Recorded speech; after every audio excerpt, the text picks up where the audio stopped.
kan masuk dulu nih di palet, klek, lalu cepat, belum waktunya diangkat gini mungkin udah ditarik. Akhirnya apa, si palet ini, satu palet roboh semua, nimpa dia. Kebayang dong ya beratnya. Ini keramik kan bentuknya kotak nih. Ini nembus sampai ke kuping segini, karena di posisi kan duduk gini kan, megang setir. Ini nembus ke sini, di leher juga hampir putus, dada tembus tengah, kejatuhan keramik semua itu. Sampai paha ini juga hampir putus, bagian pahanya.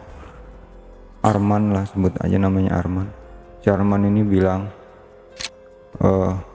lo hati-hati kerja di sini, perusahaan ini dia menumbalkan karyawannya, apalagi karyawan yang belum menikah, dalam artian masih bujang lah. Emang targetnya kayak gitu.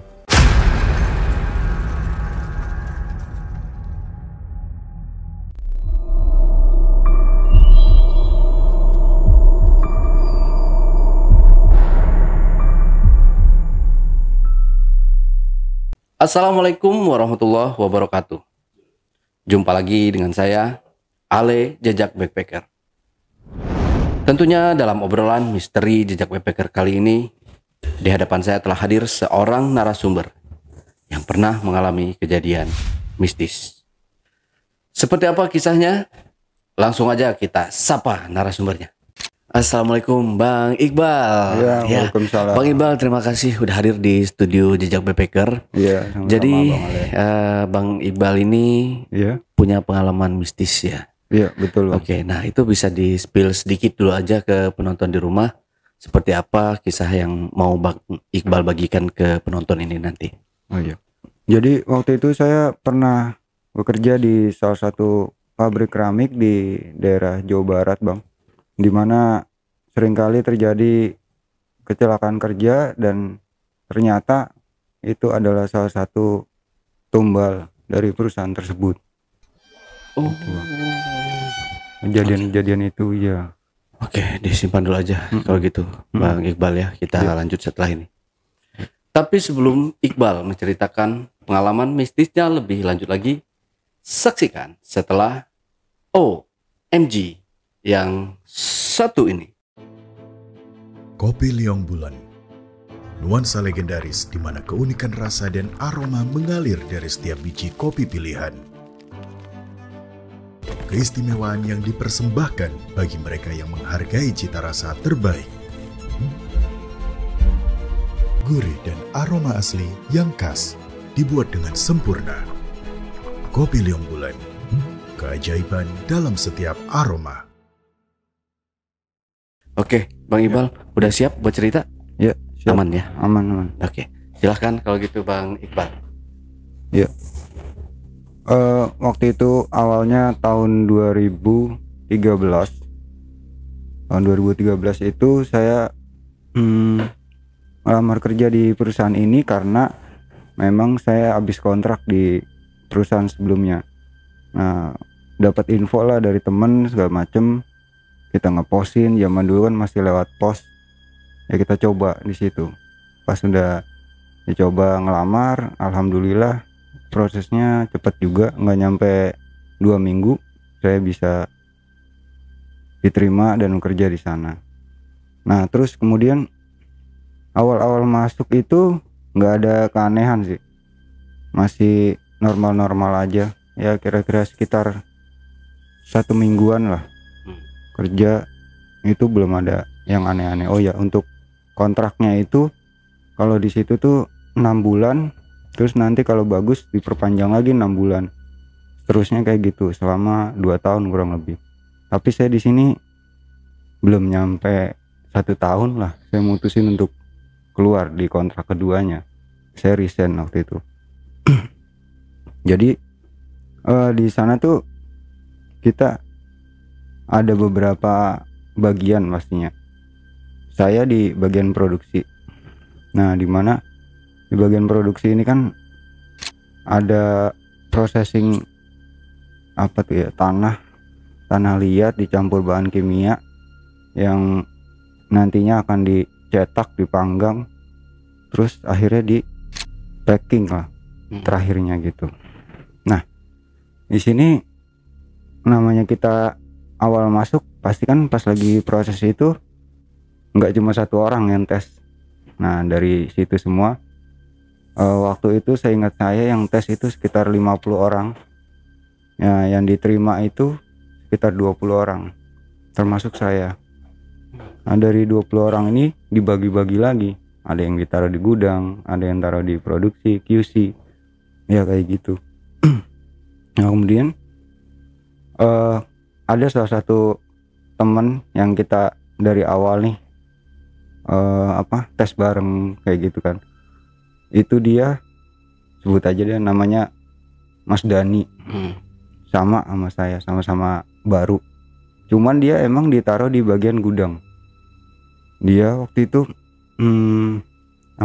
awalnya sih masih bagian nyatet tuh saya perhatiin. Nah kesini udah jarak sekitar 1,5 bulan lah, dia udah mulai megang forklift waktu itu. Nah di saat dia megang forklift ya saya kan di bagian produksi ya nggak tahu gimananya ya, cuman kadang-kadang kalau lagi istirahat suka cerita lah kayak gue mau ini nih, mau diajuin buat bikin SIM-nya buat forklift kan biasanya ada tuh, mau diajuin sama atasannya katanya. Oh ya udah bagus, saya bilang gitu. Cuman gue disuruh ngelancarin dulu nih di sini ya 2-3 bulan kata dia. Oh ya udah, saya bilang gitu kan. Alhamdulillah dah ada istilahnya ada kesempatan, kenapa harus sia-siain gitu kan. Udah tuh jalan waktu saya kerja di situ, saya ngeliat kan di situ mesin-mesinnya wah gede-gede banget gitu emang. Saya perhatiin kayak mesin ngaduknya aja, kayak kebayang nih orang kalau masuk gimana gitu kan ke dalam. Nah di situ saya di bagian pencetakan waktu itu, jadi ada mesin pressnya gede banget. Nah di mana kita kan anak baru, masih bisa dibilang masih belajar, masih belum tahu ya mesin-mesin kayak gini gitu. Karena waktu itu pas lagi saya masuk shift malam, ada nih temen barengan, tapi memang dia ini 2 bulan masuk sebelum saya. Entah gimana dia ngantuk atau gimana ya, saya perhatiin dari awal masuk emang nih anak kayaknya ngantuk nih, satu shift sama saya. Bolak-balik saya bilang, lu kalau ngantuk ngopi dulu, saya bilang gitu. Terus kata dia, udah tadi udah ngopi. Wah ya udah, saya kerjanya deket-deket situ sama dia, karena kan mesin cetaknya nih masih bisa dibilang kalau pakai otomatis biasanya nih di sini suka pada error di sensornya ini, suka ada bekas kalau kita nyetak nih pinggir-pinggiran kan ada nih. Ini biasa suka nutupin sensor. Jadi terpaksa kadang-kala kita jalanin manual. Nah di saat saya lagi manual nih sama temen saya ini, kata saya manual aja nih, nyangkut terus kan di sana kan produk tuh jalan terus nih di conveyor. Kalau numpuk wah gawat, dia bilang. Akhirnya dia bilang inisiatif, ya udah di manual aja. Lah kita kan baru, ntar kalau kenapa-napa gimana? Udah tenang aja, di manual sekali, 2 kali, 3 kali. Nah terus pas udah 3-4 kali kan pasti ada sisanya nih, dibersihin lah sama dia. Karena kata saya ini bersihinnya kan harus pakai kayak waktu itu di sana kayak ada plat besi gitu ya. Dia bersihinnya kayak pakai semacam plastik yang modelan kayak pengki gitu, pokoknya seadanya deh di dekat lens, dibersihin aja. Saya lah jangan begitu caranya, ntar kalau dia sensornya turun sendiri gimana, dia bilang. Udah nggak apa-apa, nggak ada orang, kata dia gitu kan. Dibersihin, belum sampai bersih ternyata namanya kita bersihin kan dia mesinnya agak jauh nih ke depan, tangannya kan gini ya. Pas lagi baru bersihin ke kanan dikit, yang satu kirinya begini, kepencet lah tuh tombol, habis lah jeger, tangannya langsung kepres. Aduh kata saya, udah di situ udah teriak-teriak, udah mesinnya masih plek, masih begitu bang. Saya nggak, udah saya langsung pergi nyamperin leader kan, ngelihat kejadian kayak gitu. Saya inget, wah tangan kanan dia habis lah segini bang, langsung jebret aja. Panik Itu lah. panik udah, wah darah di mana-mana.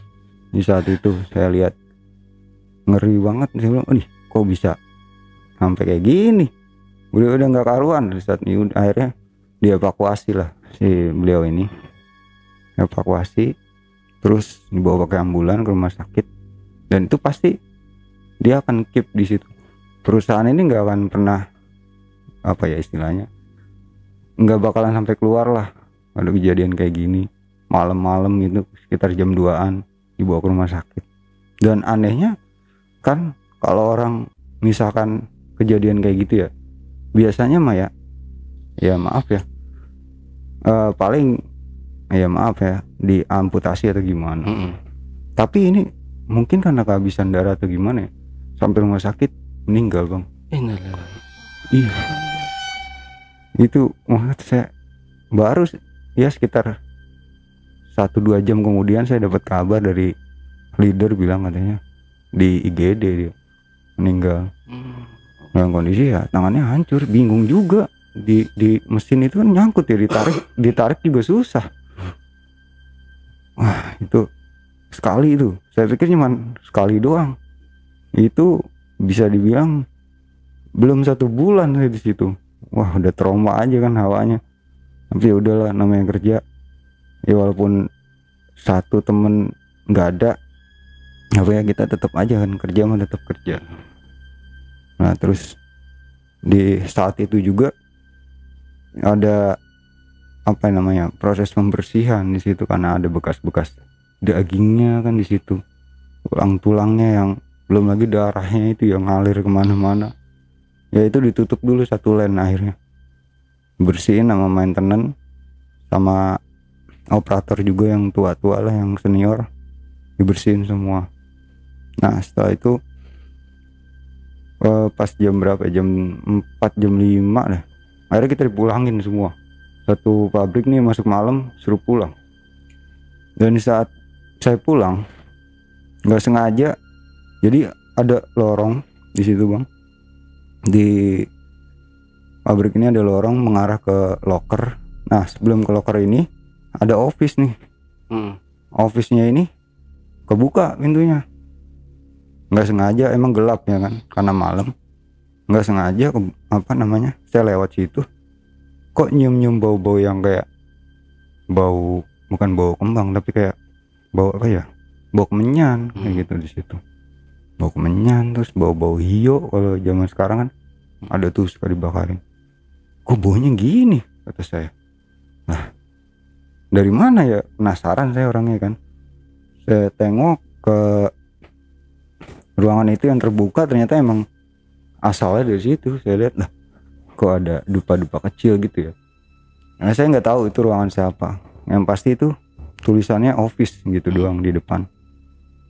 Nah besokannya pengen tahu lah, masuk malam lagi, nanya lah saya sama leader waktu itu. Sebelum kita mulai kan briefing dulu ya.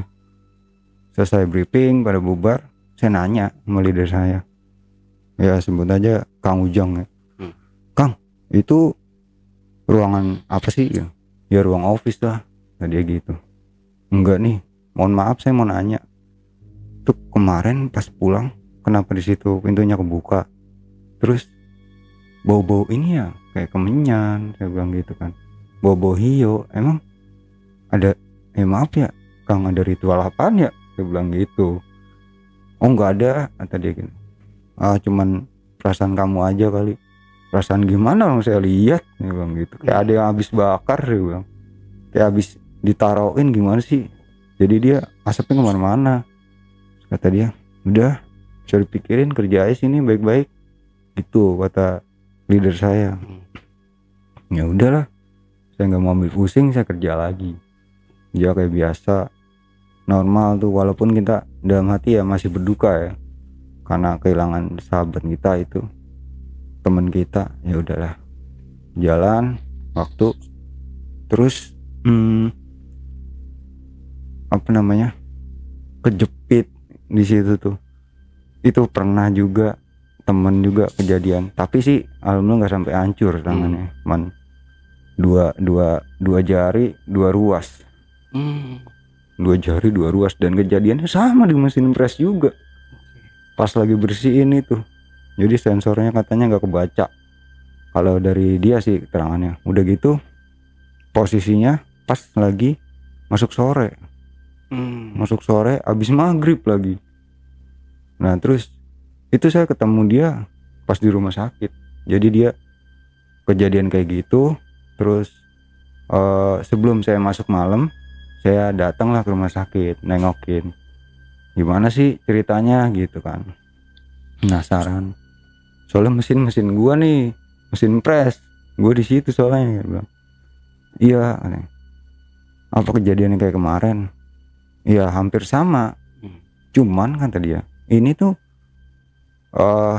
dia ini mesinnya otomatis, gua setting otomatis, tapi entah kenapa dia turun sendiri waktu gue lagi bersihin. Waduh, ya sebelum itu ada kejadian apa?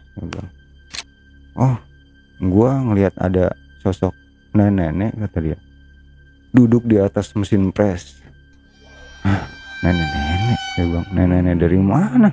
Ini kan pabrik, mana ada nenek nangkring lagi di atas mesin press? Kayak nggak mungkin kan? Tapi gue ngeliat. Kata dia gitu, sebelumnya lo pernah ngalamin gitu nggak? Saya bilang gitu, terus kata dia ya udah 2-3 kali ngalamin kayak gitu. Kata dia mah taruh tangannya taruh di situ, jadi gue kayak ke apa ya, kayak kesedot lah, kayak ke magnet gitu kan. Ya gue taruh di situ, padahal udah gue bersihin. Nah kalau lu taruh di situ kan dia nggak baca. Ya maaf ya, tangan kita manusia kan terbuat dari tanah. Bisa aja dia nyensor bahwa ini nih tanah, tangan kita kan. Dia turun jeger aja. Gimana sih lu? Dia bilang ya mau gimana ya, namanya kecelakaan kita nggak tahu alasannya gitu kan. Nah tapi di balik itu saya juga mikir kayak dari kemarin emang di area mesin ini emang hawanya beda yang saya rasain. Rasa-rasa yang saya di situ rasain kayak ini kok mesin kayak beda ya. Sama satu lagi ada mesin pemanggang, itu agak lain, kayak ada sesuatu yang menarik kita ke situ. Jadi kayak hawanya tuh pengen tahu gitu, ini kok mesin gini bisa ya, padahal ya emang begitu settingannya. Ya akhirnya terjadi kayak gitu, sering kali terjadi kecelakaan kerja di situ. Nah ini belum tahu nih sampai akhirnya terus saya tahu kenapa. Nah terus dari situ setelah 2 kali ya yang saya alamin dalam waktu kurang dari 3 bulan, kejadian kayak gitu 2 kali. Wah gimana saya nggak shock ya kan itu. Satu sisi takut, satu sisi pengen kerja, butuh kan gitu. Itu dalam 3 bulan 2 kali. Nah udahlah kata saya, gini amat ya kerja di pabrik gitu, keramik saat ini. Nah kemudian berjalanlah kita bekerja seperti biasa, masuk shift malam, ketemu shift sore, ketemu lagi shift pagi. Nah setelah shift 3 ini kan hari Seninnya masuk shift sore. Nah kalau sore ini waktu itu pernah ada kejadian karyawan itu bisa dibilang kayaknya dia kesurupan dah. Surupan waktu lagi dia habis dari toilet, habis isya waktu itu waktunya. Tiba-tiba dia teriak-teriak, terus dia bilang gini, saya minta satu lagi. Ini bocah kenapa? Kayak gini, saya minta satu apaan? Wah ini anak kayaknya saat itu emang saya nemuin ya, dia habis dari toilet keluar tiba-tiba marah-marah, matanya merah, melotot, mukanya merah, kayak saya minta satu lagi. Dia teriak, saya minta satu lagi apaan? Lu kenapa sih bang? Nggak lama tuh saya lapor leader saya, panggil security di situ. si leader ini manggil security, datanglah security 2 orang, 1 danru 1 anggota, megangin dia karena dia ngamuk-ngamuk meronta-ronta. Terus akhirnya dibawa, anehnya nih, dibawa ke ruangan yang tadi saya bilang office itu. Oke. Dibawa ke situ, ditarik ke situ. Saya nggak boleh masuk di saat itu. Mas nggak usah masuk, mana? Udah di luar aja, kayak gitu kan. Ya udah, saya tungguin di luar. Lama tuh di dalam, masih teriak-teriak, saya dengerin. Saya minta 1 lagi, saya minta 1 lagi. Di mana janjimu? Di mana janjimu? Apaan sih? Saya bilang. Udah saya tinggal aja tuh karena lama kan, terus chaos juga, rame. Udah pergi kerja lagi seperti biasa. Nah ternyata nggak lama ya, paling sekitar setengah jam, 1 jam tuh anak keluar. Anak itu keluar, sehat lu? Ya bilang, sehat alhamdulillah. Tadi gimana? Nggak tahu gue. Gue habis dari toilet, buang air kecil, tiba-tiba kok gue gelap aja. Pas jalan mau ke arah pabrik nih, lewat lorong gelap aja kata dia. Gue nggak tahu dah kenapa. Cuman di saat itu gue ngerasain gue nih kayak ditarik-tarik orang. Gue lihat ada sosok nenek-nenek narik-narik gue. Jadi dari belakang gue ditarik. Padahal ya nggak ada orang di situ. Dia sendiri, toilet sendiri, tapi kayak ditarik. Oh, terus udah nggak sadar lagi. Enggak, gue cuman lihat ada nenek-nenek narik gue. Udah gitu doang. Oh ya udah, dia bilang. Mungkin halu kali atau gimana gitu kan. Mungkin lu lagi capek kali. Nggak tahu dah. Lu tadi kesurupan tau, saya bilang gitu kan. Oh iya emang ya. Lah tadi lu ngamuk-ngamuk. Sekarang tapi lu udah sadar kan, alhamdulillah. Tapi dia keluar sendiri nih. Dari ruang office ini dia sendirian. Nah si leader saya ini masih di dalam sama security 2 orang. Kata saya, ini kan udah beres, kenapa ini nggak ikut keluar? Ya kan logikanya kan gitu. Kenapa nggak ikut keluar nih 3 orang lagi? Aduh masih di dalam. Nggak tahu tuh sampai jam berapa. Ya, mungkin sampai habis shift ya, waktu itu kan jam 11 malam pulang. Saya lihat udah pada di luar semua, dia bertiga, dan ruangan itu dikunci. Gitu yang saya lihat, dikunci ceklek-ceklek sama security. Udah dia pergi pada nggak tahu kemana. Udah tuh jarak sekitar berapa minggu ya, sekitar semingguan dari situ. Nah terus si teman saya nih, ya sebut aja nih namanya Imam lah. Si Imam ini yang tadi kesurupan nih, Mas Imam ini emang satu shift sama saya terus kerjanya. Nah dia gantiin yang sebelumnya yang tangannya kena press kan, nemenin saya jadinya di line itu. Nah terus dia mungkin kayak udah, istilahnya kayak udah ditargetin apa gimana ya, kejadian lagi bang. Si Imam ini waktu itu gue tanya, apa anaknya ini emang nekatan ya, saya perhatiin. Dia ngelihat kondisi compare ini penuh, ada apa sih gitu kan. Harusnya prosedurnya ngomong ke senior, kalau enggak ngomong ke bagian maintenance biar diperbaiki. Nih ngantri nih keramiknya, mentok. Wah ini ntar takutnya kata dia mah susah dipotong nih kalau lagi dipanggang atau pecah semua. Oh ya udahlah, tiba-tiba dia pergi nyamperin mesin pemanggang. Di mesin pemanggangnya ini kan gede panjang. Ya suhunya nggak tahu ya berapa ya, mungkin 1000-an mah ada. Dia ke situ, dia lihat ternyata nyangkut emang di situ. Di sebelah sana kosong, yang keluar nggak ada, nyangkut nih kan dia. Udahlah, mungkin inisiatif dia kali, dipecahin satu kali, diangkat satu biar bisa jalan semua kan. Diangkat bener satu, saya ngelihat dia ngangkat tuh, keramik masih basah ya, setengah kering, diangkat jalan, taruh, ambil lagi satu, belum sampai diangkat masuk lagi dia tangannya ke dalam ke mesin pemanggang begini. Wah itu segini habis itu masuk semua segini ya. Ya rambutnya itu kan pakai topinya ikut ke bawah gitu kan. Aduh kata saya, kejadian lagi, ini gimana ceritanya, kata saya gitu kan. Ya udah langsung saya infoin ke atasan, dia udah teriak-teriak kan di situ, bilang panas sakit gitu kan. Ya udah terus langsung dievakuasi. Keluar dari situ susah ternyata ditariknya karena dia pakai seragam juga kan, kesangkut konveyor karena itu konveyor jalan terus. Ya udah akhirnya kena luka bakar. Di saat itu saya lihat segini, separuh badan sampai dada, ini tangan habis. Ya kena luka bakar lumayan serius sih, karena emang ya ngelupas semua ya, melepuh semua.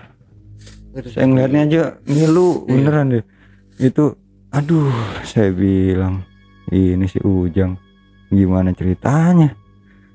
Udah dibawa, dievakuasi, dan lagi-lagi ya selalu tertutup lah urusan itu. Ditutupin. Iya, ditutupin terus, dia langsung bawa, udah nggak ada apa-apa seakan-akan. Dan selalu setelah itu saya nggak kuat ya, pengen ke toiletnya lewatin lagi tadi office yang tadi, kebuka lagi pintunya, bau lagi tuh kayak gitu. Saya belum ngeh, buka lagi nih office, cuman ngeliat nih ini office kebuka lagi, baunya masih bau kayak kemarin. Saya intip juga kayak ada yang habis bakar.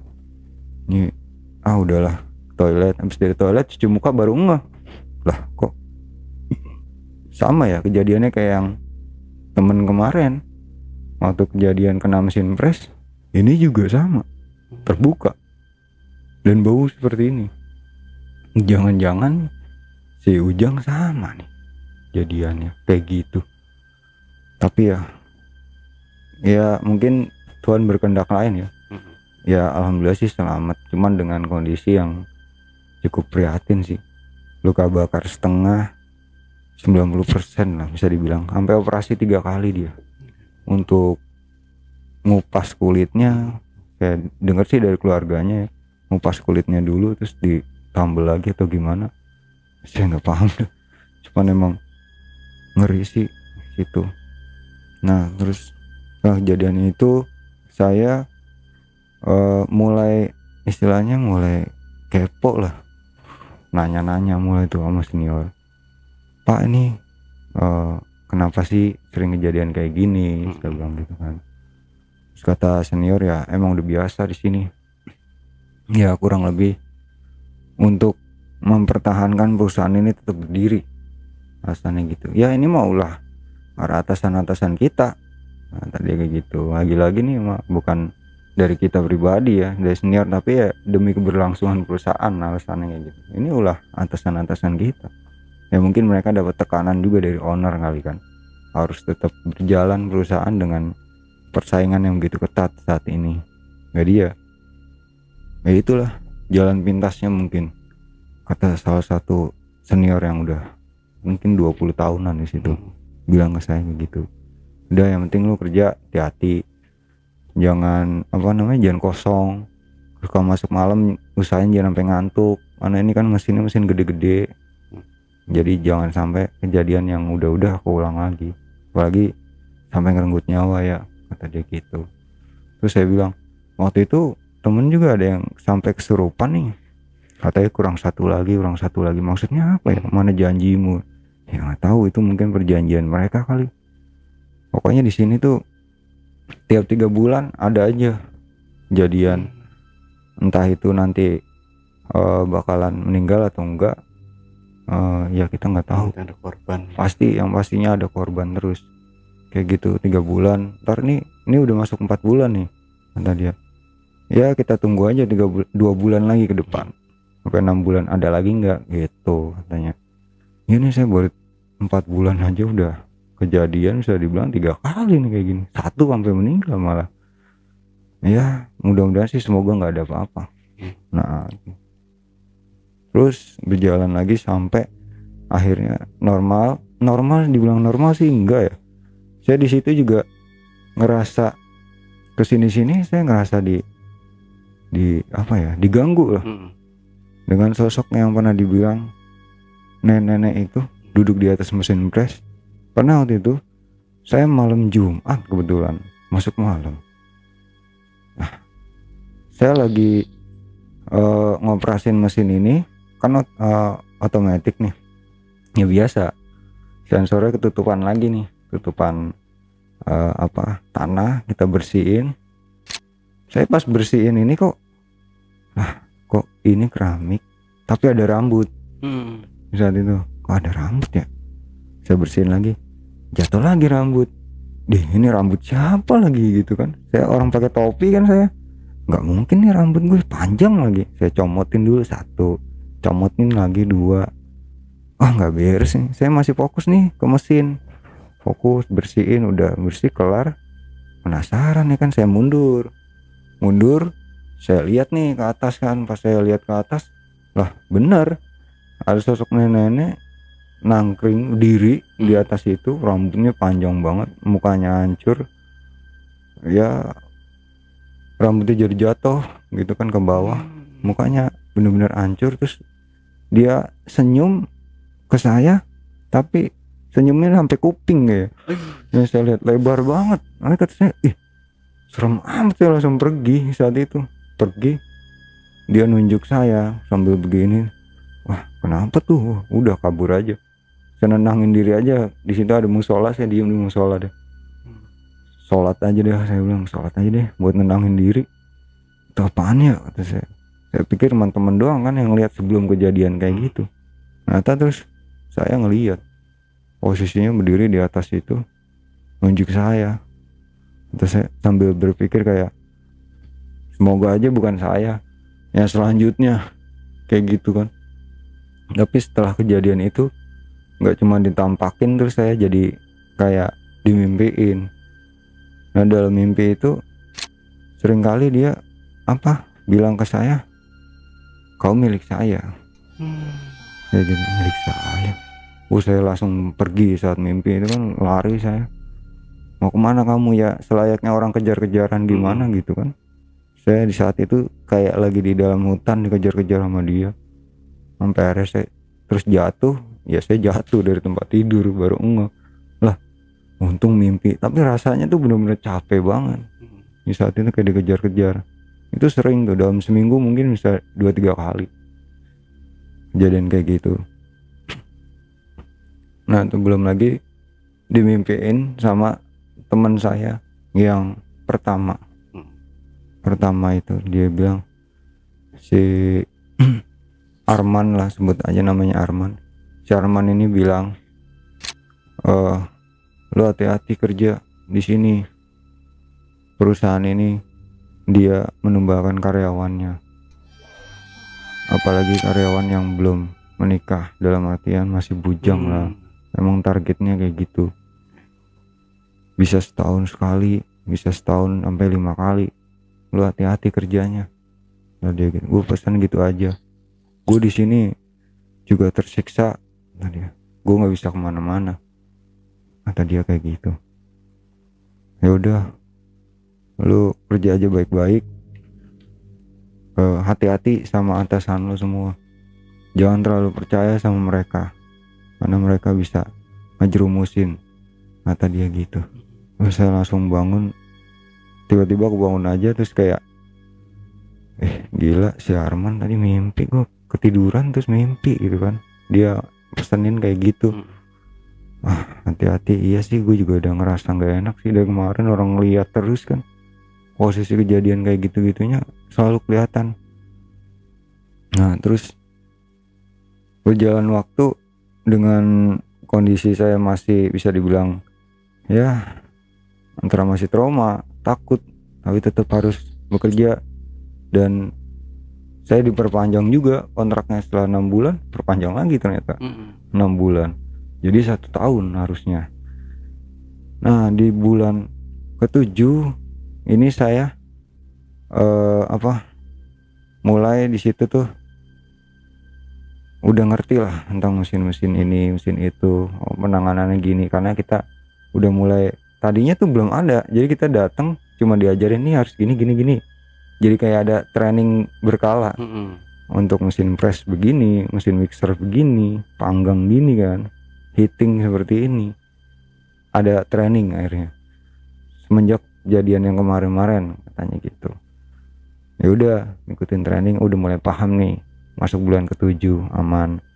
Terus teman saya nih si Dani yang forklift tadi di gudang, akhirnya sering ketemu. Saya ngobrol lah, mau istirahat, lalu baru dateng ngopi bareng gitu. Gimana saya bilang di sini, alhamdulillah enak. Terus juga bulan depan nih gue mau training buat forklift nih, mau dapet SIM katanya. Wah alhamdulillah, akhirnya setelah 6 bulan ya kan dia bisa ikut training juga karena dia kebagian kuotanya dari perusahaan. Yaudah jalanin aja, saya bilang, nikmatin, yang penting hati-hati. Iya lu juga hati-hati, lu juga di produksi kan ngeri, gue mah di gudang santai aja tadi gini. Ya nggak santai juga lah, lu kan bawa kendaraan berat, lu megang produk, ya bisa aja saya nyeletuk nih. Kayak ya bisa aja produk itu udah diikat, ada yang lepas satu, keceplosan tuh. Saya nggak ada niat apa-apa, bercandaan doang gitu. Kata dia, gak mungkin lah kan udah diikat. Ya mana ada yang tahu bro, saya bilang. Namanya juga ya kelalaian, mana ada yang tahu teman-teman kan, lupa atau gimana. Ya udah tenang aja lu, kata dia gitu. Nah berapa hari ya, sekitar 3-4 hari saya nggak ketemu dia nih, nggak ketemu dia. Ketemu lagi di hari kelima, hari Jumat, nanti saya masih inget. Saya pas lagi masuk sore sama dia bareng satu shift. Si Dani ini lagi nurunin produk ceritanya nih. Saya sih dapat cerita dari orang gudang yang senior ya di situ. Ya udah kejadian nih, dia nurunin produk. Ini kan palet ditumpuk kan, kurang lebih ada 5 tumpuk ke atas. Dia ini suruh nurunin yang paling atas, palet ke-5. Entah kenapa nih bocah habis isya waktu itu kejadiannya.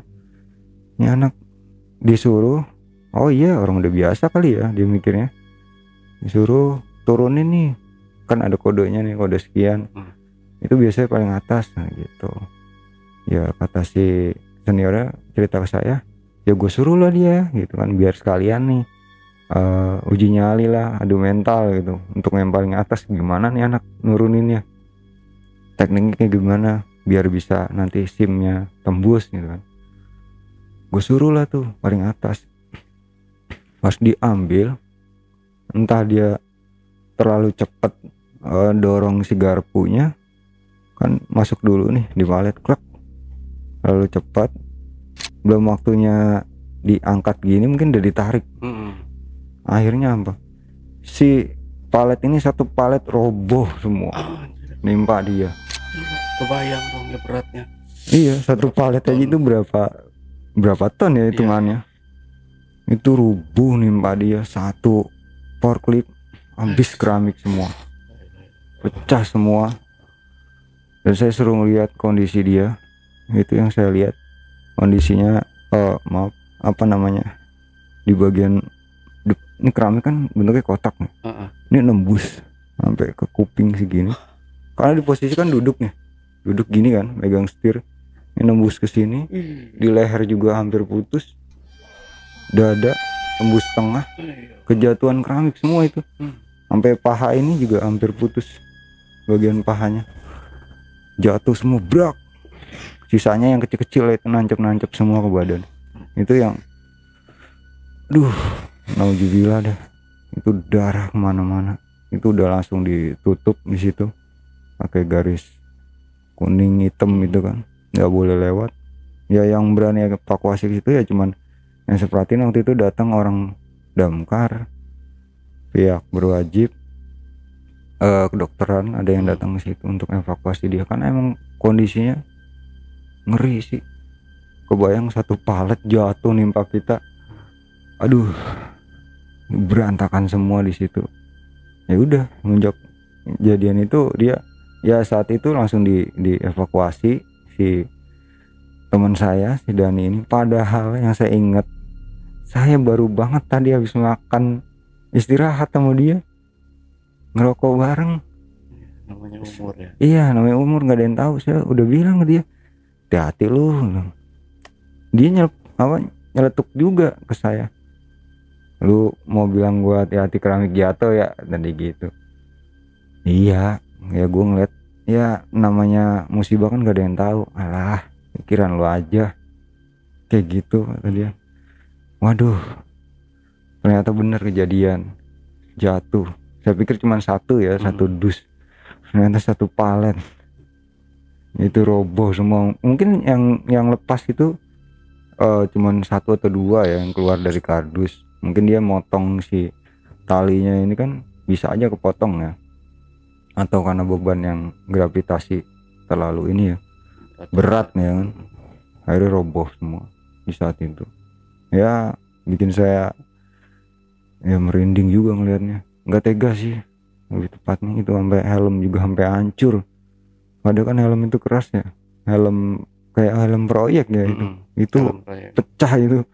Saya lihat sampai jatuh ke bawah helmnya. Aduh, nggak kuat bang ceritanya ngelihat teman sendiri kejadian begitu. Jadi yang ya saya masih belum kepikiran bahwa ini adalah salah satu yang membuat perusahaan ini maju ya, dalam artian ada penumbalan dan segala macam. Nah setelah kejadian itu ya pihak manajemen gitu kan, saya lihat pada rapat segala macam. Tapi ada momen di mana manajemen ini rapatnya malam hari bang. Itu nggak sengaja, saya lagi masuk sore kayaknya waktu itu, tapi justru mereka baru datang sekitar jam 10-an. Saya perhatiin itu sekitar jam 10-an karena saya pakai jam tangan waktu itu. Kata saya, ini kok bos-bos besar tumben nih pada datang malam-malam jam 10-an tuh. Ke ruang mana? Ke ruang office yang itu yang saya bilang. Mungkin ada 10 orang ya waktu itu. Itu dia masuk semua ke situ. Di depannya dijagain sama security. Ada 2 orang security. Saya nggak kenal juga security siapa, cuman yang pasti badannya gede-gede, 2 orang dijagain di situ. Itu kan Pak ini kan Pak ini. Kok ada di situ ya? Masuk semua dan di depan dijagain. Security, ada apa ya?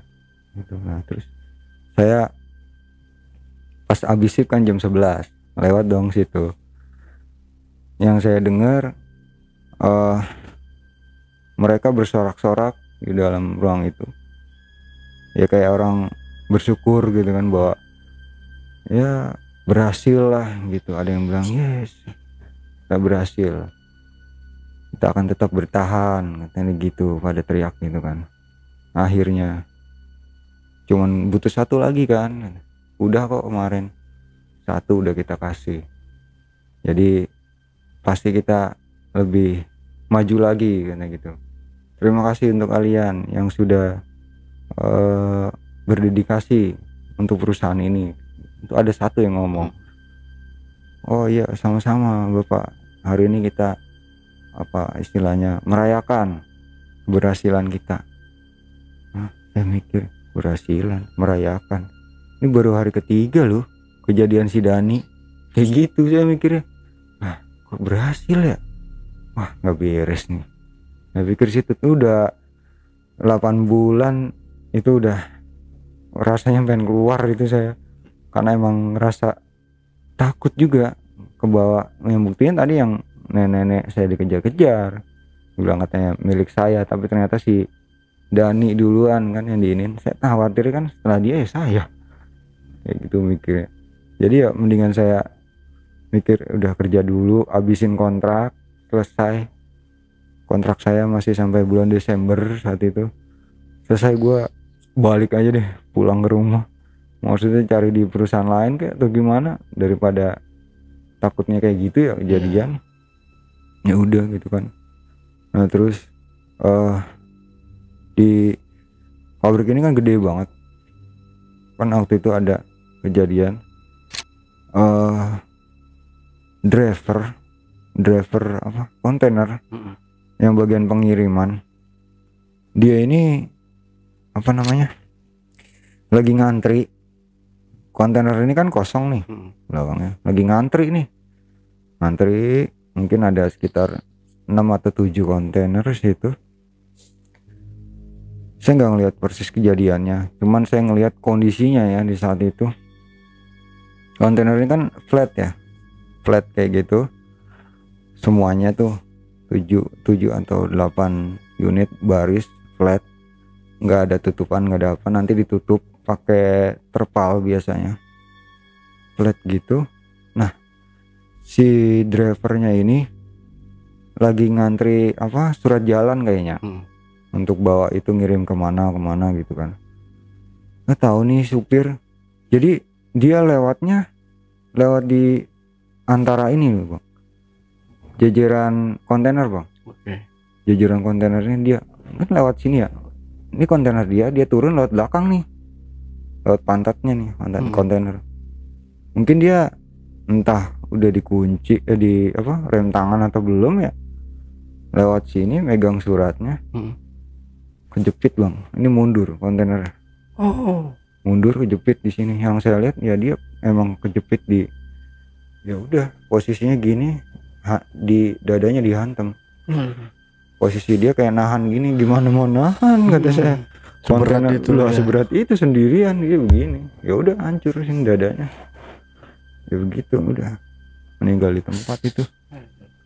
Itu yang idih kata saya, ini kalau ngirim kan malam ya. Saya pas masuk malam ada kejadian gini. Itu enggak ngehnya, maksudnya antara orang kan pada lari, saya pikir ada apa gitu kan. Pas saya mau masuk, jadi dari parkirannya jalan cucuk mau ke loker gitu. Saya lihat, itu apaan? Ada merah-merah kan ngalir ya. Wah, rame-rame, pada rame soalnya nyamperin, pada ngeliatin. Ya saya penasaran ya. Saya samperin, astagfirullahaladzim. Itu driver kehimpit kontainer yang udah pasti itu mah meninggal di tempat. Udah nggak bisa bilang selamat, gimana mau selamat, orang udah kejepit gitu. Evakuasinya juga bingung mereka. Yang saya lihat sih evakuasinya pas kontainer dia nih, yang depan nih suruh maju semua, tinggal punya dia nih sama yang belakang biarin dia diemin. Pas dia ini jalan udah posisi langsung jatuh. Itu darah udah kayak air aja, merah semua. Nah, kebayangkan di dada dihantam, jantung pecah, paru pecah, itu remuk semua tulangnya, jatuh langsung blok tengkurap. Nah itu sejak kejadian itu mobil ini nih, mobil kontainer yang tadi dipakai ini, itu sering kali katanya ya, kata orang gudang ini sering hidup sendiri. Termasuk juga salah satu forklift dengan seri sekian nih yang pernah dipakai almarhum si Dani ini kan dibawa dulu dong ke bengkel, diperbaiki, ditaruh lagi di gudang. Itu sering pindah-pindah, dan di CCTV di saat itu kelihatan emang dia jalan. Jadi kalau malam itu kan emang forklift nih pada parkir di depan pintu gudang. Biasanya tuh kalau nggak salah ada 5 forklift yang parkir. Nah sekitar jam 12-an mesti tinggal 4 nih. Nah yang pernah dipakai Dani biasanya ada di lokasi kejadian yang pernah dia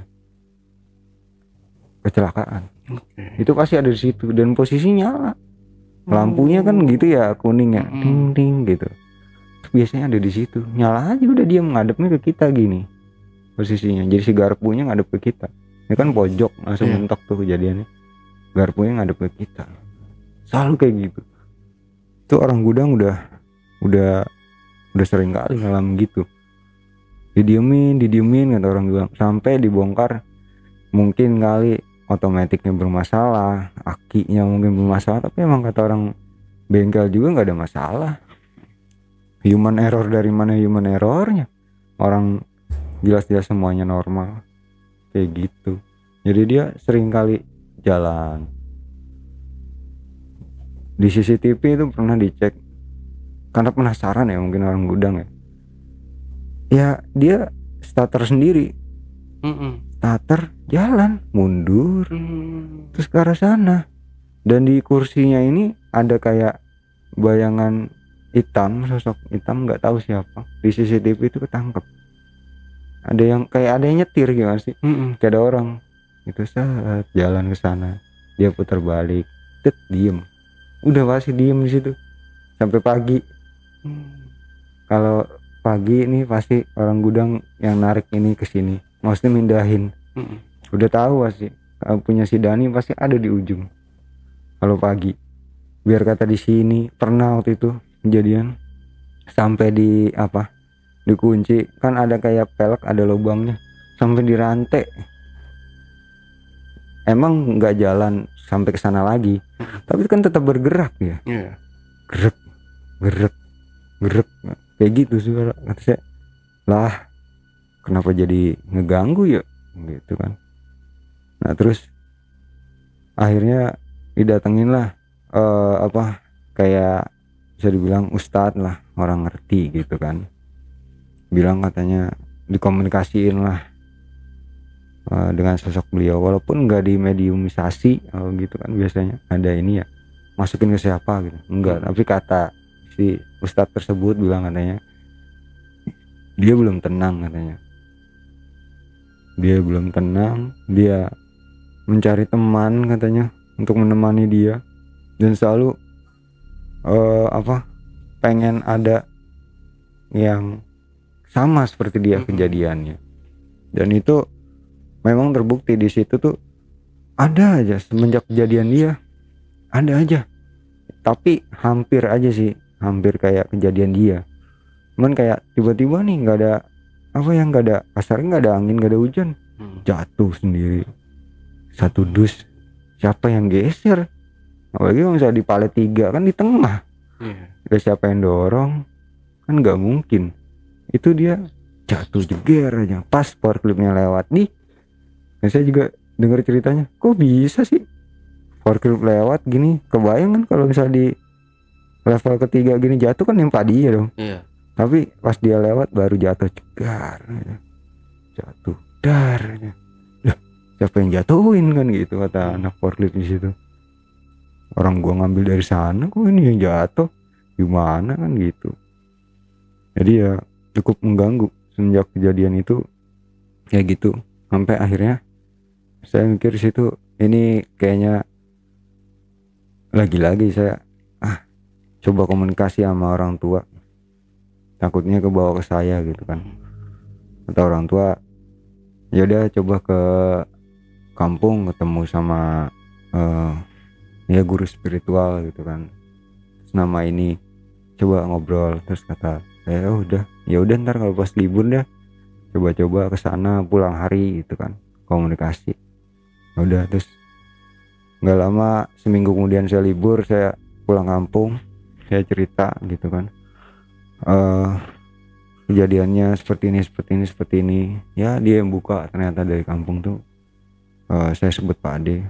Saya bilang ya memang perusahaan tersebut, diceritain sama dia, memang menganut pesugihan dalam tanda kutip. Dia memang punya perjanjian dalam 1 tahun itu untuk, ini kan perusahaan besar, nggak mungkin si sosoknya minta cuma 1 atau 2. Biasanya minimal itu 4 sampai 5 itu minimal loh, bisa aja lebih. Kau bisa bayangin dari kamu masuk itu udah berapa orang? Seingat saya baru 2, berarti masih ada selanjutnya. Kamu udah ada ngerasa gimana nggak? Iya, saya ceritain lah tuh yang ada sosok nenek-nenek, saya bilang gitu, yang berdiri di atas mesin press segala macam. Saya ditunjuk gini gitu, kata dia, kemungkinan ya kamu selanjutnya.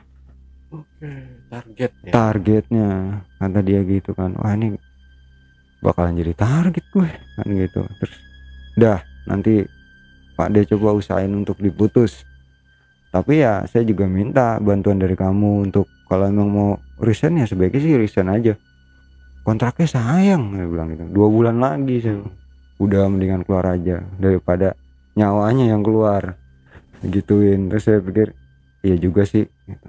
Ya udah tuh bimbang, udah pokoknya ini karena ulah atasan kamu semua demi kemajuan perusahaan, udah itu aja, kamu mending keluar aja dari situ. Masih banyak perusahaan lain yang normal, kamu gak usah khawatir, masih muda, masih bisa nyari kerja lagi kan ya. Bisa dikuatin kayak gitu kan, ya udahlah. Saya pikir ini gak ada masalah. Oh ya, saya cerita soal karena saya ingat si Dani sama si Arman almarhum ini gimana ya di sana. Oh iya, di sana dia jadi ya tumbalnya di sana, ya dipekerjakan paksa. Yang Pak Ade lihat ya kesian sih, dia pengen pergi yang nggak bisa.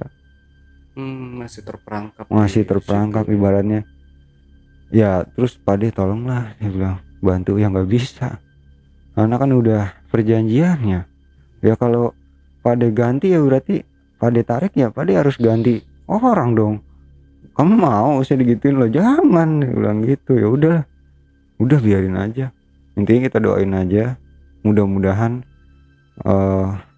ya segera berakhir, karena itu kan ada waktunya, biasanya ada waktunya sampai berapa tahun. Ya kamu doain aja, karena itu teman kamu juga, doain aja lah intinya yang terbaik. Kasih Al-Fatihah, ini kamu doain kayak gitu, biar cepet-cepet lah dia keluar dari situ. Cuman itu yang bisa dilakuin, kata dia.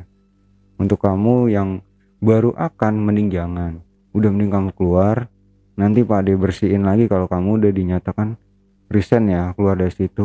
Kamu kesini lagi nanti Pak Ade bersihin, takutnya ada yang nempel. Sekarang juga ada yang nempel nih, sosoknya yang tadi kamu cerita nih, ada di belakang kamu ngikutin kamu. Kamu gak berasa sih, pegel, panas punggung itu sering banget ya Bang. Ya itu dia, kamu tahu nggak, pegangin kayak gini kayak orang lagi main kereta-keretaan, itu dia di belakang pegangin kamu, nempel ke kamu supaya nggak sampai lolos lagi lah. Karena dia kan minta katanya selanjutnya siapa ya ini itu, makanya ini coba dibersihin dulu ya, minimal kalau nggak bisa hilang setidaknya berjarak tadi gitu. Jangan sampai nempel banget, nanti kalau kamu udah keluar baru ntar benar-benar bisa dilepas tadi gitu. Oh ya udah, gitu kan ya. Sekarang pulang, jalanin ini itu, sholat tobat, hajat segala macem kamu jalanin ya. Saya bilang udah, tuh saya mutusin untuk pulang saat itu ya, dengan kebimbangan ya di saat itu ya. Tapi mikir lagi, ada bener juga, daripada mendingan keluar statusnya ya, dalam arti udah nggak kerja lagi daripada keluar nyawanya, bener kan logikanya gitu. Ya udahlah, saya putusin sampai rumah, ngobrol sama orang tua. Kata orang tua, tuh kan bener kan, udah mending keluar aja daripada nanti gimana, kata dia gitu. Ya udah, 2 hari kemudian saya bikin surat munduran diri dan saya ajuin. Ternyata nggak gampang prosesnya mengajukan itu. Wah, nggak bisa katanya, alasannya memang sini kontraknya 6 bulan, tapi harus 4 kali 6 bulan. Ya 2 tahun dong. Nah, saya harus diselesain, kalau enggak kamu denda. Kok denda? Gimana ceritanya? Denda apaan? Namanya perjanjian kerja 6 bulan. Ya udah, kalau kita baik-baik ngajuin surat resign, kecuali kita pergi aja, denda wajar kan gitu. Ini enggak, katanya harus denda nih segini, sekian nih hitungannya, ini. Saya diem dulu sekali, 2 kali, sampai akhirnya orang tua saya ikut ngomong tuh sama atasan saya, leader saya ngomong. Akhirnya diketemuin sama HRD, diceplosin sama orang tua saya, diomongin langsung, katanya ini jangan mempersulit, katanya gitu. Kalian semua mempersulit, saya bisa perkarakan ke hukum. Apalagi sampai bilang ada denda. Di mana dendanya? Dia keluar baik-baik kok. Ini ada suratnya sampai 3 kali ngajuin. Ini terakhir masih begini juga. Ini bisa saya kasusin nih, gituin kan. Ini perusahaan saya tutup nih. Jangan pikir saya nggak tahu ada kejadian apa di sini dan apa yang kalian lakukan. Gituin, sampai ditunjuk sama orang tua. Langsung diem kan mereka. ini mau di ACC atau gimana, mau saya perkarain gitu nih. Ada yang nyetuk tuh orang HRD, oh nggak masalah bu, kamu perkarain aja, apa buktinya? Ada buktinya banyak gitu. Bisa aja dengan kesaksian saksi-saksi yang ada, dengan keterangan anak saya, apa bisa dipercaya? Oh itu kita perdebatan tuh di situ. Ya bisa aja kalau dia berani bersumpah pakai Quran segala macem, mohon maaf gitu kan, kenapa tidak gitu. Akhirnya berseteru lah, debat tuh kurang lebih sekitar 3 jam di saat itu, sampai akhirnya pihak HRD-nya nih, kepala HRD-nya ngomong katanya udah daripada jadi ribut, udah saya ACC aja, mau kapan keluarnya? Ya sekarang gitu sama orang tua. Saya masih ditanya lagi, kamu bener ini nggak ada unsur paksaan? Nggak ada bu, bilang, karena ini HRD-nya ibu-ibu kan. Nggak ada bu, saya bilang, sama sekali. Bener kamu nggak dipaksa orang tua atau pihak luar? Nggak ada, emang saya murni, saya pengen keluar aja, pengen resign, pengen cari kerjaan yang lebih baik lah, intinya kayak gitu. Tapi belum dapat kan, masih juga diinin juga, ditutupin juga. Udah, saya bilang aja gitu, udah kok, udah ada bu, makanya saya mau keluar, daripada status saya gantung, saya kerja lagi tempat lain tapi di sini masih ada, double kan, nggak mungkin, jadi mending saya keluar aja, saya bilang gitu. Oke, besok lah pagi kamu sini ambil surat dari kita gitu kan. Di saat itu bener ya kata orang tua saya, ini udah di ACC ya gitu. Iya udah di ACC bu, ayo besok kesini ya, kembaliin seragam, alasannya ngasih kunci loker. Oke, saya bilang, setelah itu baru kita kasih suratnya. Ya udah, besok saya datang benar sesuai dengan apa yang diinstruksiin ya, jam 10 pagi saya suruh datang ke situ. Saya datang, saya serahin semua seragam, pokoknya peralatan yang saya pernah dapat, termasuk loker juga saya kasih kuncinya. Terus itu saya diancam, ternyata ini saya kasih suratnya, ini saya terima dari kamu, kita serah terima hari ini, tapi saya minta jangan pernah kamu cerita masalah ini keluar. Kalau kamu cerita ini sama siapapun, sampai saya dengar, nyawa kamu taruhannya. Dimanapun kamu, saya bisa cari. Saya digituin, makanya saya jadi takut sebenarnya cerita kayak gini. Dia bilang gitu, sampai kapanpun, kalau sampai kamu cerita, dimanapun kamu berada, saya akan cari. Taruhannya nyawa kamu ya, dan keluarga kamu. Saya diancam kayak gitu. Akhirnya, wah gila sih, saya tanda tangan udah deh. Iya bu, ya udah, yang penting gue keluar aja deh. Di saat itu kayak gitu bang. Jadi ya cukup. Udah keluar ya. Keluar akhirnya. Iya, serem di banget akhir ya tahun lanjut 2014. Kalau misalkan tetap bertahan di situ ya amit-amit ya, Iya, amit-amit. Ya bisa jadi korban juga mungkin Ya, ke depannya. bisa jadi. Nah, terus Bang Iqbal mengetahui nggak yang si pimpinan itu yang rapat malam-malam, apa yang mereka lakukan di situ? Kalau yang saya sempet nanya ya, Mas Security yang senior di situ, Pak sebenarnya, oh iya Pak, waktu itu pernah ada momen saya ketemu security yang senior di situ, Danrunya. Pak maaf nih, sambil ngerokok ya, mau nanya, saya pernah ngelihat orang-orang petinggi lah di perusahaan ini masuk ke ruangan ini, saya sebutin kan, yang tulisannya office doang, terus saya pernah ngeliat di situ ada dupa segala macem, kata dia. Oh iya saya tahu, dekat arah loker kan, katanya. Iya. Ya memang mereka sebulan sekali pasti ada di situ, ada agenda untuk ketemu. Terus kalau di situ biasanya ngapain sih Pak? Ya mereka ada yang kadang cuman ngobrol-ngobrol doang, ada yang bahas kayak ke depannya perusahaan seperti apa. Tapi aneh Pak, kenapa harus malam? Terus kata dia, gini Mas, iya bisa dibilang di saat itu terjadilah ya mungkin pemujaan ya terhadap sosok gaib yang saya juga kurang tahu ya seperti apa sosoknya karena belum pernah ngeliat. Yang saya tahu seperti itu. Ini cukup kita aja ya yang tahu, kata dia, kata si Danru bilang gitu. Oh, jadi itu ada persembahannya gitu Pak? Ada. Sebenarnya di saat itu nggak lama tuh ada yang masuk naruh semacam kayak tampah. Itu ada kayak sesajenan gitu, daging mentah ada di situ, sate segala macem, tapi mentah semua, nggak ada yang mateng.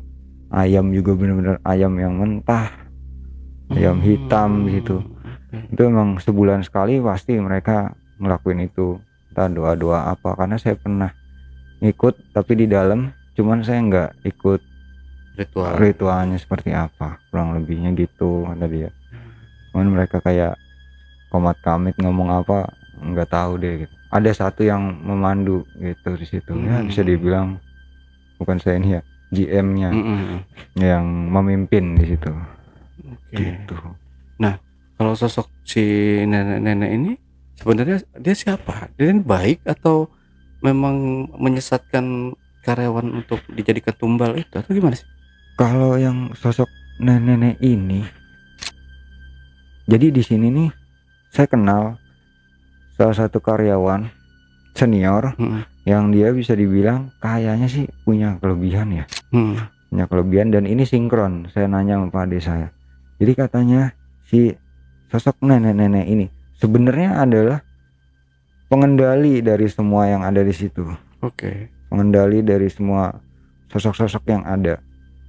Itu kenapa ada ritual semacam sesajen segala macam itu sebenarnya bukan buat dianya, dia ini nggak perlu.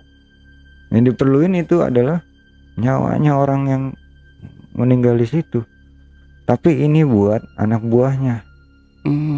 Jadi seandainya dia nongol, itu pasti paling lama 3 hari udah pasti ada kejadian. Kalau nggak luka berat ya pasti meninggal ujung-ujungnya, kayak gitu sih. Nah, jadi selama gitu. Bang Iqbal kerja di situ sudah berapa korban nih? Berarti Bang Iqbal ini kurang lebih 8 bulan ya? 8 bulan 8 atau 10 bulan ya, 2 bulan lagi mau selesai kontrak kan ya? Iya kan 12 bulan nih, 8 bulan saya keluar, masih ada 4 bulan lagi. 4 bulan lagi ya? Iya, jadi kayaknya sih masih lanjut itu. Kayaknya ya, menurut saya masih lanjut. Yang saya itu 8 bulan kurang itu baru ada 2 yang yang meninggal ya. 2, si Arman sama si Dani.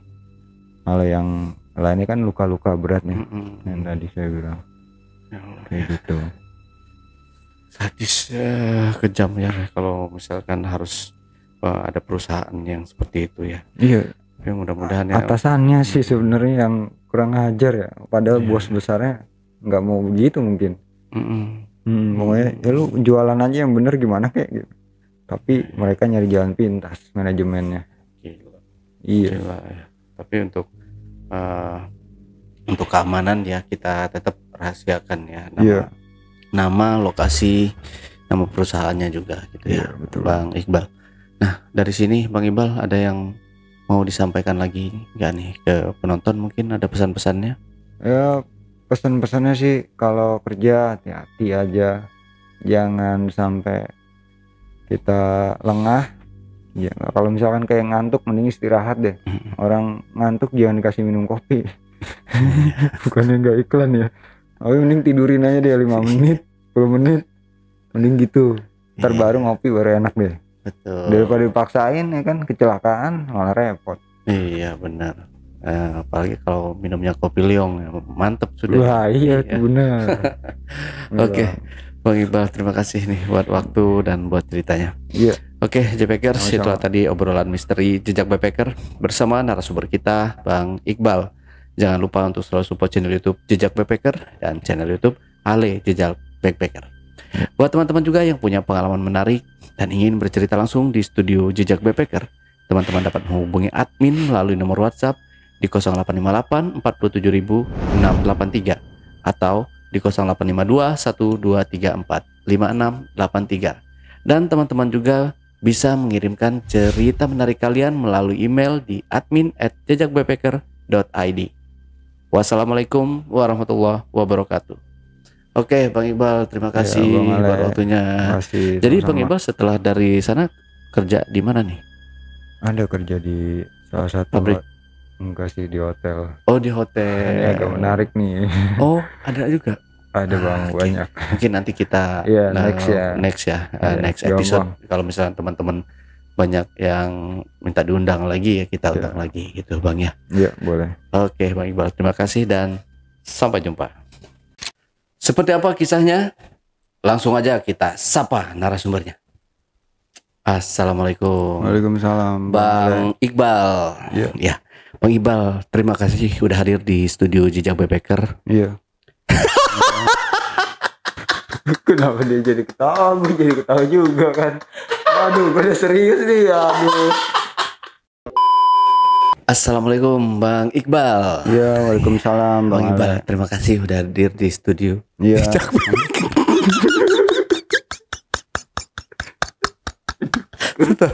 Pas-pasin dulu ketawanya ya. Puas-puasin.